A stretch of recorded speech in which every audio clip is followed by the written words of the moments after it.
Hello दोस्तों, मैं अनीता प्रजापत आप सभी का उस एकेडमी में स्वागत करता हूं। जैसे कि आप जानते हैं, कल की हमारी क्लास पूर्ण होने के बाद ये हमारी नेक्स्ट क्लास है। तो देखते हैं इस नेक्स्ट क्लास के अंदर हमें किस तरह के क्वेश्चन पूछे जाते हैं। तो चलते हैं अपने पहले क्वेश्चन की तरफ। सीपीयू और आईओ के बीच सिग्नलों के मूवमेंट को नियंत्रित करता है control unit, ALU, memory unit या फिर इनमें से कोई नहीं। तो सीपीयू और आईओ के बीच सिग्नलों की मूवमेंट को जो नियंत्रित करता है वो होता है कंट्रोल यूनिट। इसलिए हमारा सही आंसर हो गया ऑप्शन नंबर ए। तो बढ़ते हैं दोस्तों नेक्स्ट क्वेश्चन की तरफ। कंप्यूटर के सेंट्रल प्रोसेसिंग यूनिट का फंक्शन है डेटा डिलीट करता है, इनवॉइस बनाता है, गणनाएं और प्रोसेसिंग करता है या फिर इनमें से कोई नहीं। कंप्यूटर के सेंट्रल प्रोसेसिंग यूनिट में जो फंक्शन है वो गणनाएं और प्रोसेसिंग करता है। इसलिए हमारा सही आंसर हो गया ऑप्शन नंबर सी। तो फ्रेंड्स चलते हैं अगले क्वेश्चन की तरफ। निम्न में से कौन सा कंप्यूटर का बुनियादी कार्य नहीं है?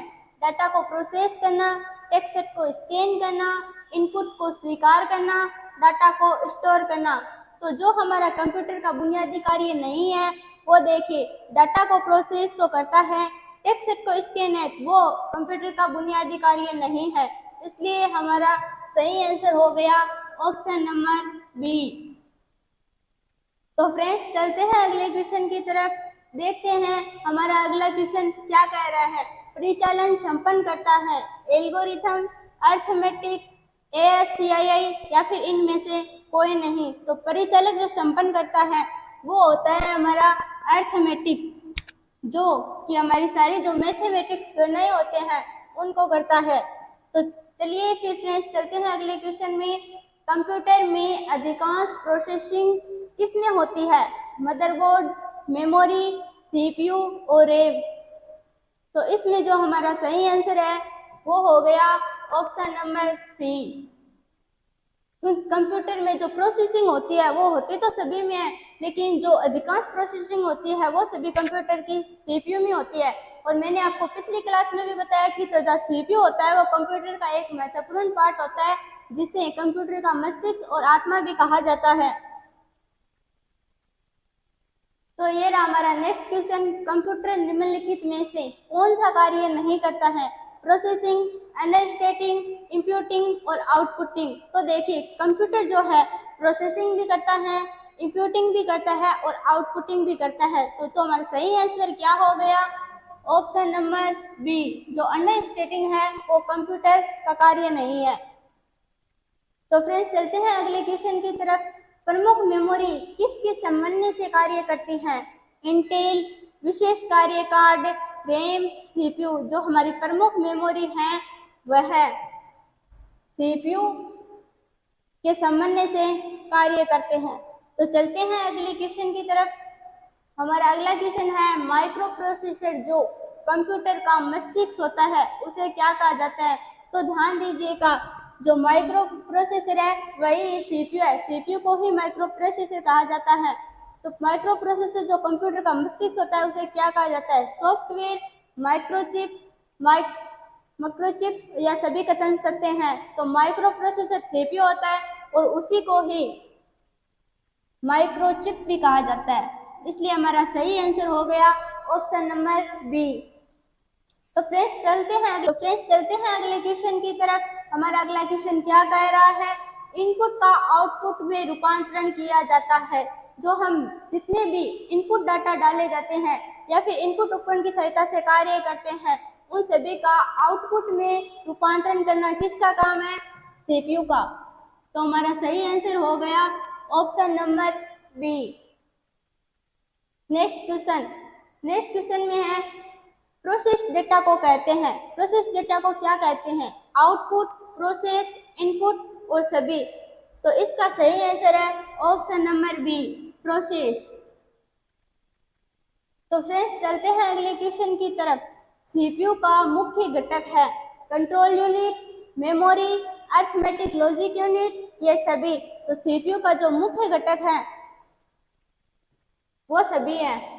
कंट्रोल यूनिट, मेमोरी, अरिथमेटिक और लॉजिक यूनिट, ये सभी सीपीयू के प्रमुख घटक माने जाते हैं। चलते हैं अगले क्वेश्चन की तरफ। कंप्यूटर की क्षमता है निम्न, उच्च, सीमित या असीमित। जो कंप्यूटर की क्षमता है वो सीमित होती है, इसलिए हमारा सही आंसर हो गया ऑप्शन नंबर सी। तो फिर चलते हैं फ्रेंड्स हम अपने अगले क्वेश्चन की तरफ, जो क्या कह रहा है, कंप्यूटर को किस प्रकार की बुद्धि की संज्ञा दी गई है, मानव, कृत्रिम, शुद्ध और अन्य। तो कंप्यूटर को जो बुद्धि की संज्ञा दी गई है वो दी गई है कृत्रिम, इसलिए हमारा सही आंसर हो गया ऑप्शन नंबर बी। तो चलते हैं अगले क्वेश्चन की तरफ। मनुष्य की स्मरण शक्ति कंप्यूटर की तुलना में होती है।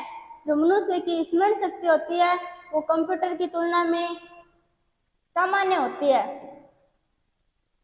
इसलिए हमारा सही आंसर हो गया ऑप्शन नंबर बी। तो फिर फ्रेंड्स चलते हैं अगले क्वेश्चन की तरफ। मानव मन तथा कंप्यूटर में किसकी गति अधिक होती है? एक होता है ह्यूमन हार्ट या फिर कंप्यूटर, उनमें से जो गति तेज होती है वो होती है मानव के मन की, क्योंकि मानव ने ही कंप्यूटर का निर्माण किया है। तो चलते हैं अगले क्वेश्चन की तरफ। ईडीपी क्या है? Electronic data power, electronic data personal, electronic data part या फिर इलेक्ट्रॉनिक डेटा प्रोसेसिंग। तो जो हमारा ईडीपी का सही नाम होता है वो होता है इलेक्ट्रॉनिक डेटा प्रोसेसिंग, इसलिए हमारा सही आंसर हो गया electronic data processing, option number D. तो फ्रेंड्स चलते हैं हम अपने अगले क्वेश्चन की तरफ। कंप्यूटर में सूचना किसे कहा जाता है? डेटा को, संख्याओं को, एकत्रित डेटा को या ये सभी? तो कंप्यूटर में सूचना उसे किया जाता है जो भी हमारे पास कंप्यूटर में जितना भी एकत्रित किया हुआ डाटा होता है वही कंप्यूटर में सूचना कहलाती है, इसलिए हमारा सही आंसर हो गया ऑप्शन नंबर सी। तो इसी क्रम में अपने चलते हैं अगले क्वेश्चन की तरफ। कंप्यूटर में डेटा किसे कहा जाता है? चिन्ह को, संख्या को, दी गई सूचनाओं को, चिन्ह व संख्यात्मक सूचना को। तो कंप्यूटर में डेटा उसे कहा जाता है जिसमें चिन्ह व संख्यात्मक सूचना होती है, इसलिए हमारा सही आंसर हो गया ऑप्शन नंबर बी। तो फिर हम चलते हैं फ्रेंड्स हम अपने अगले क्वेश्चन की तरफ। तो हमारा अगला क्वेश्चन क्या कह रहा है? इनपुट का आउटपुट में रूपांतरण किसके द्वारा किया जाता है? तो हमने पीछे भी पढ़ा था, जो भी इनपुट होता है उसका आउटपुट में रूपांतरण सीपीयू के द्वारा किया जाता है, इसलिए हमारा सही आंसर हो गया ऑप्शन नंबर सी। तो फ्रेंड्स चलते हैं हम अपने अगले क्वेश्चन की तरफ। कंप्यूटर में जाने वाले डेटा को क्या कहा जाता है? एल्गोरिथम, इनपुट, आउटपुट या फिर कैलकुलेशन। जो कंप्यूटर में जाने वाले डेटा होते हैं उनको हम कहते हैं इनपुट, इसलिए हमारा सही आंसर हो गया ऑप्शन नंबर बी। तो फिर देखते हैं फ्रेंड्स हमारा अगला क्वेश्चन क्या कह रहा है। डेटा प्रोसेसिंग का अर्थ बताइए। गणना कार्य करना, डेटा का संग्रह है, कंप्यूटर की कार्य प्रणाली, वाणिज्यिक उपयोग के लिए जानकारी तैयार करना। जो डेटा प्रोसेसिंग का अर्थ होता है वो होता है वाणिज्यिक उपयोग के लिए जानकारी तैयार करना, इसलिए हमारा सही आंसर हो गया ऑप्शन नंबर डी। तो चलते हैं नेक्स्ट क्वेश्चन की तरफ। एटीएम क्या होता है? बिना स्टाफ के नकदी देने, बैंकों के स्टाफ मुक्त युक्त काउंटर, बैंकों की शाखाएं या फिर इनमें से कोई नहीं। तो जो फिर एटीएम होता है उसकी फुल फॉर्म क्या होती है? एटीएम की फुल फॉर्म होती है ऑटोमेटेड टेलर मशीन, जिसकी सहायता से हम कहीं पर भी कैश निकाल सकते हैं। तो इसका जो सही आंसर है वो है बिना स्टाफ के नकदी लेन देन, इसलिए हमारा सही आंसर हो गया ऑप्शन नंबर ए। तो फिर चलते हैं हम अपने नेक्स्ट क्वेश्चन की तरफ। कंप्यूटर प्रोसेस द्वारा इंफॉर्मेशन में परिवर्तित किए जाते हैं। तो फिर कंप्यूटर प्रोसेस द्वारा इंफॉर्मेशन में परिवर्तित किए जाते हैं इनपुट, डेटा, नंबर, सभी कथन सत्य हैं। तो कंप्यूटर में प्रोसेस द्वारा जो किया जाता है वो डेटा इंफॉर्मेशन में परिवर्तित किया जाता है, इसलिए हमारा सही आंसर हो गया ऑप्शन नंबर बी। तो फिर चलते हैं नेक्स्ट क्वेश्चन की तरफ। हमारा नेक्स्ट क्वेश्चन क्या कह रहा है? तो एक इलेक्ट्रॉनिक डिवाइस जो डेटा को इंफॉर्मेशन में कन्वर्ट करते हुए प्रोसेस करता है, कंप्यूटर, कैश, प्रोसेसर, इनमें से कोई नहीं। तो फिर ये क्वेश्चन हमें ध्यान से देखना है। एक इलेक्ट्रॉनिक डिवाइस जो डेटा को इंफॉर्मेशन में कन्वर्ट करते हुए प्रोसेस करता है, तो फिर जो प्रोसेस करता है वो तो प्रोसेसर ही होता है। इसलिए हमारा सही आंसर हो गया ऑप्शन नंबर सी, प्रोसेसर। तो देखते हैं नेक्स्ट क्वेश्चन। प्रथम गणना यंत्र है, जो प्रथम है, जो सर्वप्रथम गणना यंत्र है वह कौन सा है? कैलकुलेटर, डिफरेंस इंजन, अबेकस, घड़ी। तो घड़ी, कैलकुलेटर, डिफरेंस इंजन ये सब तो आप जानते ही होंगे।